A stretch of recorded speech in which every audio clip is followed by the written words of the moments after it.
Welcome back. In this module, we're going to talk about setting up your business, some of the core things that you need to be thinking about when it's time to set up your business. The first one is obviously a company name. What are you going to call your company? This is the name when you set up on Amazon that they're going to pay you by. So this could be your corporation name, it could be your partnership name, it could be your LLC name, but you're going to need a name that's a good name that represents you, that you can get and that you can get a trademark on. That's very important. Don't just pick some random name and later on you might have to change it because you can't get a trademark on it. There's ways to actually, we'll talk about that in a second, ways of actually checking to see if it's available. You also want to make sure like the social media handles are available, that you can get something similar on Instagram and Facebook and TikTok based on this name. You know, there's even a website called Namelix, Namelix.com. You can type in, I'm doing a dog brand. It'll give you all these random ideas. There's tons of tools like that. AI is another great place if you're familiar with ChatGPT to type in. I'm creating a brand around dogs and pets, and we're going to be selling leashes and dog bowls. And what are 20 good names that evoke walking your dog and loving them or something? And it'll give you all these cool ideas. So you need to come up with a name. That's your core company name. You'll see sometimes on Amazon these random brand names and stuff that are like just a bunch of letters put together. Oftentimes those are foreign-based sellers that are doing that, and they're doing that because it's easy to get those through a trademark. You know, if it's FXLT7Z43 is the name, don't do that. That's not a real brand. That's just someone gaming the system. So make sure you actually have a real company name. The second thing you need to be thinking about is a storefront name on Amazon, because when you set up on Amazon, especially once you register what's called brand registry, you're going to have a storefront. It's kind of like your own little dedicated page where people can see all your products. They can see your brand story. They can see other information, a couple of videos about you. You can do some cool stuff there. It's kind of like your own website within Amazon. And that storefront is going to have a name. Maybe it's the same as your company name, but a lot of times it might be something different. Maybe your company name is a holding company because you're involved in a lot of things. And so you have, if for me, Kevin King, it might be King Holdings, and that's the name of the company name, but my brand name might be Germshark or something like that. And that's what my company store would be under for this purposes of selling on Amazon. So you want to think about what's your company storefront name going to be. And then you have actual brand names. So sometimes I like to actually name my products with a brand name. You don't have to do this. You know, you could, for example, one of my older brands is called UActive Sports. It was a sporting brand. I don't sell this brand anymore, but it was called UActive Sports. And under UActive Sports, that was the company was my company. Let's call it King Holdings. And then under that was the storefront or the brand UActive Sports. And under that, every single product I did had its own brand name. So I did an ab roller, and I called it the Ab Wow Dragon. And then I did a pull-up bar, and it had a different name. And you don't have to go to the extreme. It just could be the UActive Sports pull-up bar, the UActive Sports ab roller. But I like to narrow it down because it has a ring to it. It helps me in the marketing and differentiation. That's something that you could think about as well. Make sure your names are easy to spell. If it's something crazy, people are going to have trouble spelling it, especially if you're doing a lot of outside marketing, like on TikTok, or people are going to be like, I saw this TikTok video, but how do you spell, that name? It's some French sounding name. I don't know how to spell it. If they can't spell it, it's going to be an issue. So try to make it easy to spell. Make it something that's memorable, something that you hear it on the radio as you're driving your car, you'll remember that name. It's not something like, what was the name of that thing? It was something convoluted, but it's something that's easy to remember. You can use all kinds of tools. ChatGPT is probably one of the best, but there's a lot of other tools that tie into AI, like the Namelix and stuff that will help you come up with brand names and brand ideas. And they'll even go out and they'll check and see if the social media handles are available on those. But that's something that I recommend that you do. Something else you need to be thinking about is, can you get the .com for this? There's a lot of domain extensions out there, .net, .xyz, .io, .ai, all these. But if your brand can get the .com, that's what you should strive for. Always try to get the .com because that's the default, but what most people will go to. If you can't get that, you just got a killer name and all you can get is the .net or something on your domain name, that's probably okay, but try to get those .coms. And my rule generally is if I cannot get the .com, I go on to another name, unless it's just a absolutely killer name. And then I'll try to get the other domains if it's relevant to AI or something else. Another thing that you want to pay attention to is what's called your IP, or intellectual property. And this is a critical step that a lot of people overlook at the beginning. One, because it typically costs a little bit of money, and they don't have a lot of money when they're starting. But it's something that can come back and bite you. Like, for example, the company you're watching now, Helium 10, the Freedom Ticket. When the guys that originally started this went to sell this company in 2019, they had a logo on the brand and the name. But when they did the trademark, when they started the company years before, when they were just getting going, they didn't actually fill out the paperwork right. And so when it came time to sell the company, there was an issue where someone could have come in and actually taken the name away. And they had to do some fancy dancing with some lawyers to actually fix that problem. Otherwise, they couldn't sell the company. So you want to get this stuff right from day one, because it can come back, and cutting corners here can come back and bite you in the butt later. There's a lot of people on Fiverr that will do like trademark searches and stuff and copyright searches. Be very careful. There might be a couple good ones out there, but be very careful.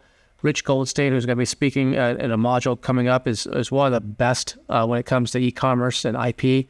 That's who I recommend. But it's crucial that you do this right. And if you don't have a lot of money to spend at the beginning, you can do it a little bit cheaper. And there's a few different ways, but just make sure you do it right. There's three things you got to pay attention to. There's trademarks, and trademarks are like a brand name. Yeah, you can get and logos. It's like the swoosh in Nike, or the word Nike. Those are trademarks. They're what you do business by, or what represents your business. The Apple is a brand name, and the little apple with a little bite out of it, that's part of their logo. Those are things that you can get trademarked. Trademarks can take a while to get. In the United States, can take 8-9 months to get a final trademark with a final document. So it's something you want to start from day one. And you don't want to get into a situation where you create a product and you get the name all over it, and 3 months into it, you're like, you find out that I can't use that name. It's too similar to something else. I didn't even know somebody else had this. So you want to do that stuff up front. There's websites like Trademarkia or Google Trademarks where you can do these basic searches. And then once you do a cursory search, then you want to have a lawyer actually do the real search. They can search deep into the database and look at a lot of conflicting stuff that's not available publicly online. But you can do the cursory search with something like Trademarkia. But a trademark is something that's critical. It's also critical for selling on Amazon as a brand, because once you have that trademark, it opens up a lot of doors on Amazon for additional reporting. Amazon will share a lot of additional data with you. It will give you additional features like the extended A+ content, the A++ content, allow you to do some different types of advertising like Amazon Posts and different other things that are only available if you have that trademark. So getting that trademark is crucial. If you're not sure if this product is going to work, then maybe do a trademark that's doesn't tie you into a niche. You'd be like, I'm thinking about doing sporting goods and I'm thinking about doing pets. You might not want to do a trademark that is only for pets or only for sporting goods. You might want to do something that's a little bit more generic or towards the avatar, so that way you could pivot. Or if you're confident, you could go all in. Another thing is copyrights. Copyrights are what you can do. It's like on music or written words. So music, titles, written words, listing, anything that's written. Copyrights are cheap. They're like $40, $50. I think the filing fee might be a little bit more than that, but it's actually, they're not super expensive to get a copyright, and they're fairly straightforward to get. But the trademark is going to cost you anywhere from $325 for a U.S. filing fee and up, depending on the category and how many categories you do, plus a little bit of legal fees. So that could end up costing you $1,000, $2,000. You can also get trademarks in other countries and apply them in different Amazon marketplaces. So sometimes it's easier to get a trademark, say in Germany, and you can apply that to the U.S. marketplace. But what that doesn't do is give you legal protection. It just gives you Amazon, opens up doors on Amazon. But if you have a trademark in Germany and you're selling on Amazon in the U.S., you can use the trademark from Germany to open up this additional reporting and features on Amazon in the U.S. But if you have an actual legal issue in the U.S. marketplace, that German trademark is not going to apply. So you're going to want to actually get a trademark in the U.S. as well. So it's best to have a trademark in the country where you're selling. And sometimes that means you have to have multiple trademarks. And there's ways to group trademarks together, to do them in batches, or you can do them individually. But that's something that Rich will be talking about when he goes more in depth in this. Also, there's patents. Patents are the third type of IP. The patents are for inventions. And there's two types of patents. There's a design patent, which is basically the way it looks. And then there's a utility patent, which is the way it works. Design patents are pretty straightforward and cost a few $1,000s. And you can get those in about a year or two. A utility patent takes a little bit longer, a bigger write-up, and those can take a few years to actually get. But the utility patents are stronger of the ones. It's where you can actually really sue people strongly. But patents are something that a lot of people skip, and there's always a runway when you file a patent. People can still, even though you filed the patent, people have a year up until the patent, like a design patent, they have a year to actually still make the product before it's official. So people will ease in and still sell your product, and nothing you can do about it until it's officially issued. So if you're not sure, you could hold off initially on a patent unless you just got some amazing new invention, and then make sure the products work and then file for the patent, because you're not really giving up but a few months of runway on that. So that's an option there if you're tight on budget. The next thing you want to do is you want to form a company. And I would form the company, if possible, in the marketplace that you're selling in. You can be a European-based company and sell in the U.S. It just complicates it. I would set up a subsidiary in the marketplace you're selling in, if possible, for tax reasons, for a lot of other reasons, that's, for importing reasons. There's just a lot of reasons to do it. Talk to your tax professional and your lawyers. It may not be the right thing in your case, but in most cases, it's the best way. In the U.S., there's several types of companies. You could have a sole proprietorship, which means it's just you, and there's nobody else involved. You can have a partnership, which is you and other people, or you and another company, or two companies, or three companies together. You can have a LLC, which is a limited liability company, which is kind of like a pass-through entity, where it's kind of like you, but you have the protections of a corporation. Or you can have a regular corporation, a C Corp or an S Corp, are the two types. There's advantages and disadvantages to every single one of them. Most Amazon sellers do what's called an LLC. It's the simplest. You can report on your personal tax return if you're a U.S. citizen, the LLC as a business. So it's a little bit easier, but it doesn't give you the full protections and some of the tax advantages that a C Corp will give you. For example, in a C Corp, there's a little known law in the U.S. that the first $10 million of an exit are tax-free if you do something right when you set it up from day one. And a lot of people don't do this. You have to do something right in the first 30 days. And there's a special, I think it's HS65. And so that could be an advantage. Depends on what you're trying to do. So you need to talk to a tax professional and a lawyer to see what are your ultimate goals and which is the best way. In some cases, you could have double taxation. If you're in Canada and you set up an LLC in the U.S., you may be paying taxes twice for the U.S. and any money you bring back to Canada, you're paying taxes again on it. So in that case, you might not want to do it, or you might want to always pay all your Amazon stuff, never take the money out of the U.S. company until you absolutely have to, or move. There's all kinds of ways to move money around in the world. But those are the basics that you need to know. When you're filing IP, you can do it yourself, but I recommend actually using a lawyer, and I recommend at least doing the trademark from almost day one. Once you've kind of figured out what you're going to sell, I would recommend you actually go in and do the trademark right away, because that's going to open up brand registry. As soon as you file that trademark and you can show that to Amazon, even though it's in process, they will open up their brand registry, which gives you way advanced reporting. You can see a lot of keyword data. You get a lot of extra reports you can download and play with. It opens up all kinds of advertising opportunities that are closed otherwise. It gives you a higher level of control on your product listing. Remember that listing page we talked about in the last module? If someone comes in and tries to modify it, because you don't own the listing on Amazon, Amazon owns that listing. So they have different levels of permission. So there's a basic level of permission, and then above that is a brand owner's or brand registered level of permission, and then there's the Amazon guide level permission. If you don't have brand registry, you're a sitting duck, basically, and someone can come in and change your pictures. They can mess with your listing, and there's not much you can do about it. So you want to make sure you get that brand registry for protection purposes and for the additional reporting and benefits that Amazon gives you. It's super, super important. You can always change later if you decide to change the name or something. You could change it later, but it's a vital part. It needs to be part of your planning. Another thing is, like I said, on domain names, make sure you can get the .com if you can. It just adds a lot of credibility. That's what people default to.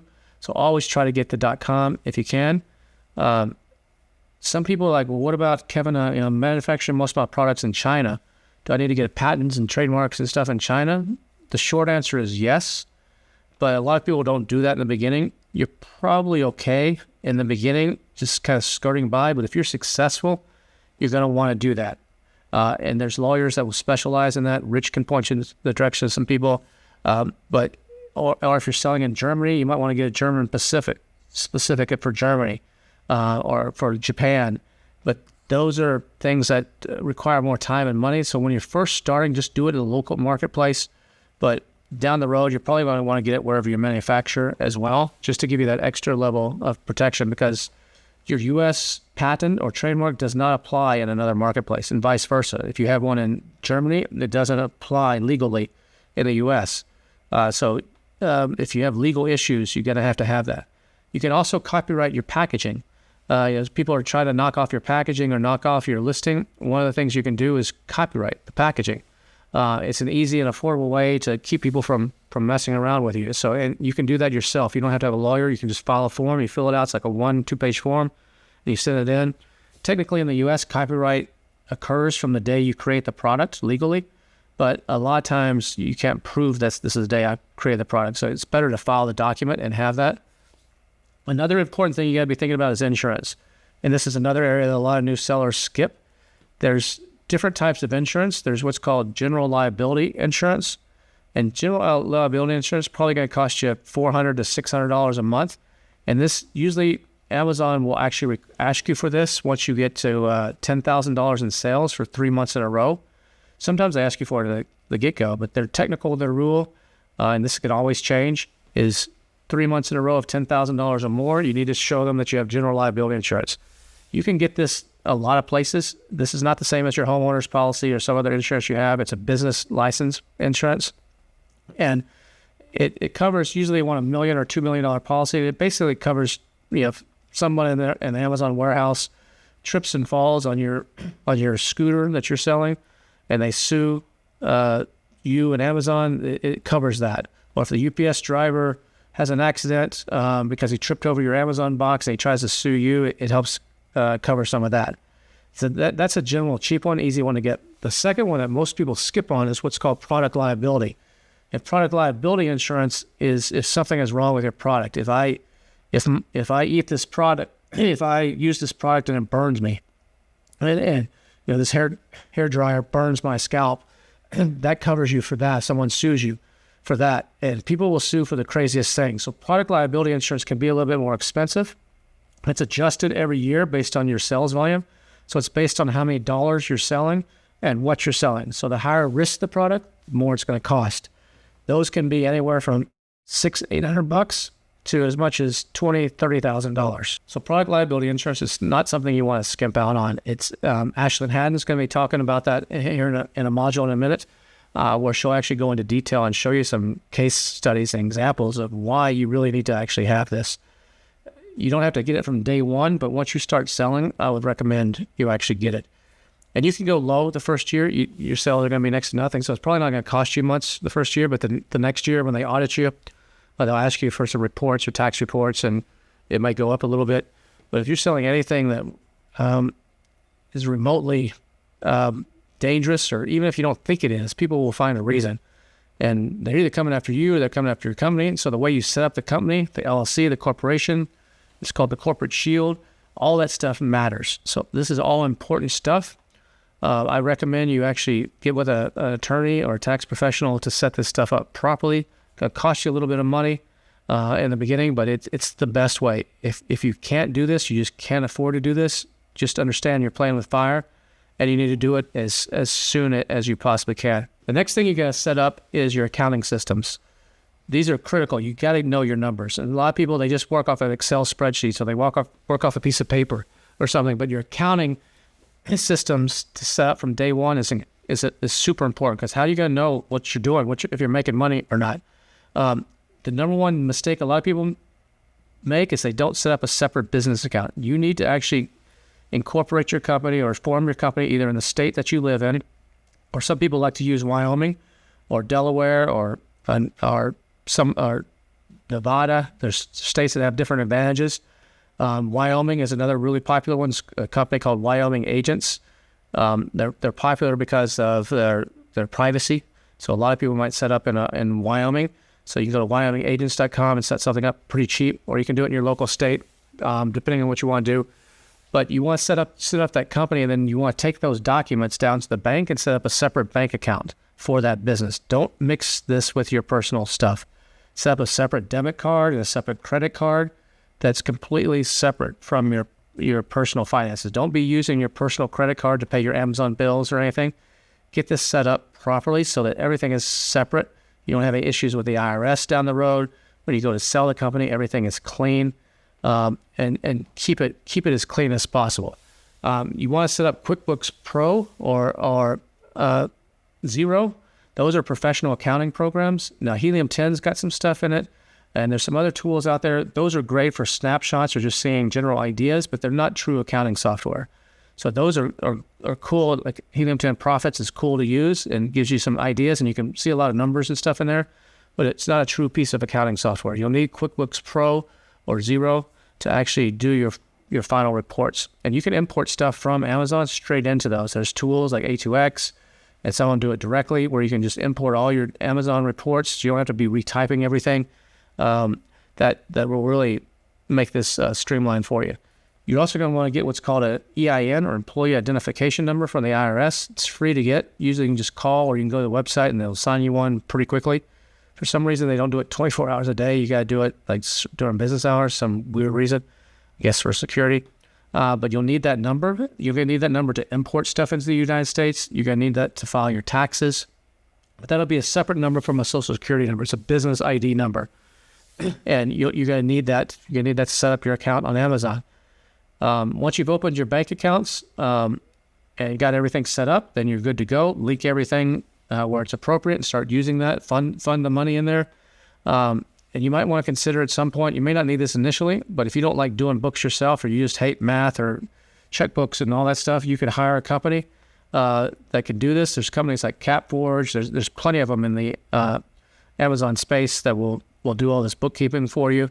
If you don't want to handle it, I've used them in the past, and I think they charge a couple $100 a month, and they'll do your basic bookkeeping. Now, they don't do your tax returns, so at the end of the year, you're still going to need a CPA or yourself or whoever's going to do it to actually file the actual audited and final document, but they'll at least do all the bookkeeping. And if they don't know something, they're like, what is this? What is this charge? And you just email them back, say, oh, that was for, I bought some printing paper or something, and they'll log it appropriately. So that's another option for you as well.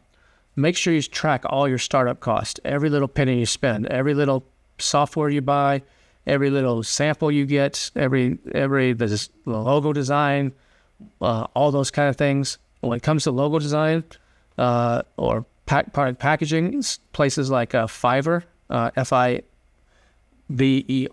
2 R's.com, or Upwork. I like Upwork, or you can use Upwork.com. Or 99 Designs. The thing I like about 99 Designs, costs a little bit more, but you get anywhere from 20 to 100 people that design your logo for you. And you get to pick and choose which ones you like the best. And it's like a competition. So you get a lot more cool ideas that way. But those are different ways that you can get things designed. But make sure you keep track of all those costs as well. And make sure when you're setting up your accounting, if you're not familiar with how to set up accounting, your cost of goods sold, it's critical that you make sure that everything is in that cost of goods sold, not just the basic factory costs, but there's going to be other costs like what's called landing costs, where when the cost to ship it in, the cost to produce some of the packaging, the cost to do molds, all these different costs. You got to make sure that all that stuff is trackable. And then you want to set up stuff to track it by SKU. So SKU is stock keeping unit, is what that stands for. So each individual, you want to be able to know, not a general picture, did I make money or not? You want that'll be on your profit and loss statement, but you need to know on an individual, product by product, variation by variation level, which ones are making money and which ones are not. So you're going to have to set up systems to where you can track that. And sometimes things get commingled. Sometimes, you're buying the packaging and it's $1,000 for a bunch of boxes, but you're going to put 4 different colors in those boxes, and you're going to put little stickers on the outside that say this one's the black version, this is the white version, this is the red version. So, but you got to break that cost down of those 1,000 boxes into exactly which ones were for the red version, which ones were for the black version, and so on. That minute detail is very important, and a lot of people don't do that. And so that's something you got to set up from, and you can set that up from the get-go in your systems. It's all about the systems. If you don't know how to do that, you can hire one of these companies, and they'll help you do that for you. Or you could probably find someone either on Upwork or Fiverr that'll also help you do it. As far as taxes go, in the United States, it's IRS. So you're gonna have to pay taxes on your earnings. If you're profitable, if you lose money, you can usually use it as a deduction. If you're based outside the United States and you're selling in the U.S., you'll have to check your local regulations. But if you have a U.S. company, you'll still have to pay.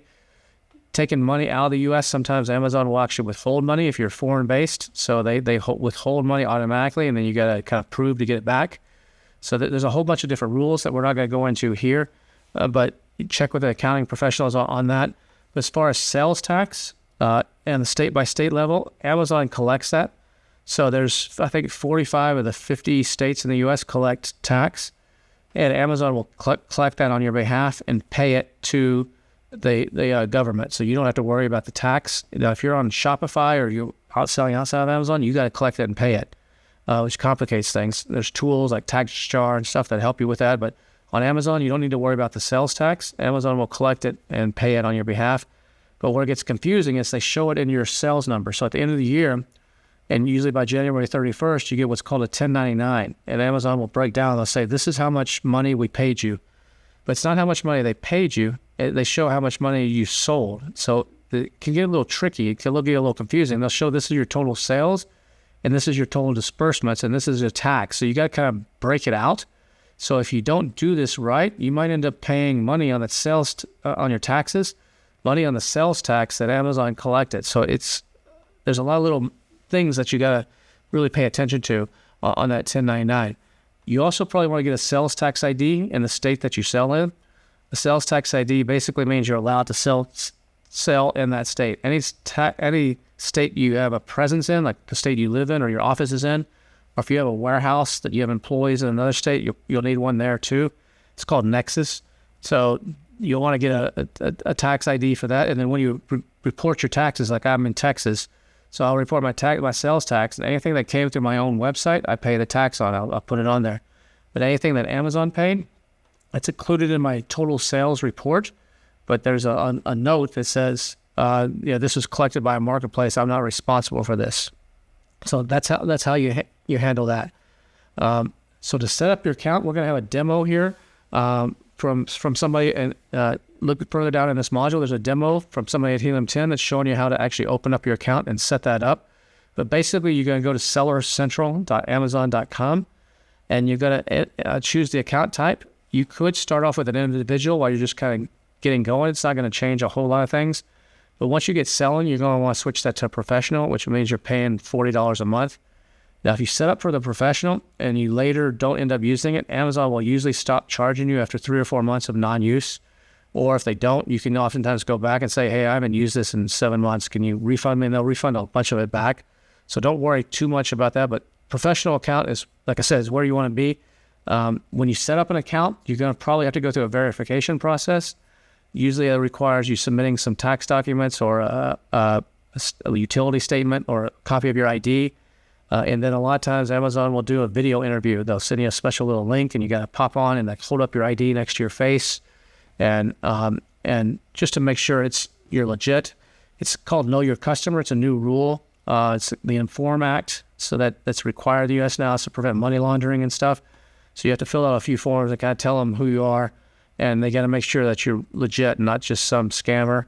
That doesn't prevent scammers. Scammers still get in there, but it prevents a lot of that problem. So be expected for it to take a little bit of a process to do that. If you live outside the United States, certain countries you cannot sell on Amazon. Most countries you can, but there's some countries in Africa and Asia that Amazon won't allow you to sell from. So make sure you check the list on Amazon's website to make sure you're actually permitted to actually sell in that country. You'll need a credit card, or sometimes a debit card will also work. You'll need all your business information info, your bank account information. You'll need documentation. So you want to make sure you set all that stuff up before you sit down to set up your Seller Central account. On your Seller Central account, make sure you set up two-factor authentication using the Authy app or texting just to keep someone from hacking in and messing with it. There are people that do attack Seller Central accounts, so make sure you have the two-step done on that. The other thing that's important is knowing that this seller account is actually an asset. Seller accounts are worth money on Amazon. There's a whole business. Remember I said earlier, there's a whole ecosystem around selling it on Amazon. There's a whole business of people selling seller accounts and vendor accounts. In fact, just recently, I had 3 different Amazon old accounts that I quit selling. I didn't need them anymore. They're just sitting there, just gathering dust. I sold them for $12,000. Someone came in and said, we want this account, and they'll buy it because one of them had a certain number of reviews on it. One of them had certain privileges for payments on how the payouts go. So they're actually an asset that's worth money. So if you end up doing this business and it doesn't work out for you, a year or two from now, you might get, I think the lowest I've ever seen one go for is $500, or you might get thousands of dollars. A good one can go for $5,000 to $10,000, maybe $15,000. If you have a vendor account, which most of you aren't going to have, but if you're watching this and you've been selling on Amazon for a long time and you have a vendor account that goes back 4, 5, 10 years, that could be worth $50,000, $100,000. I've seen one go for $500,000. So these are assets. So protect that account at all costs. So take a look at the video that's included in this module. It'll do a walkthrough of how to set up your Amazon Central account. We'll see you again soon.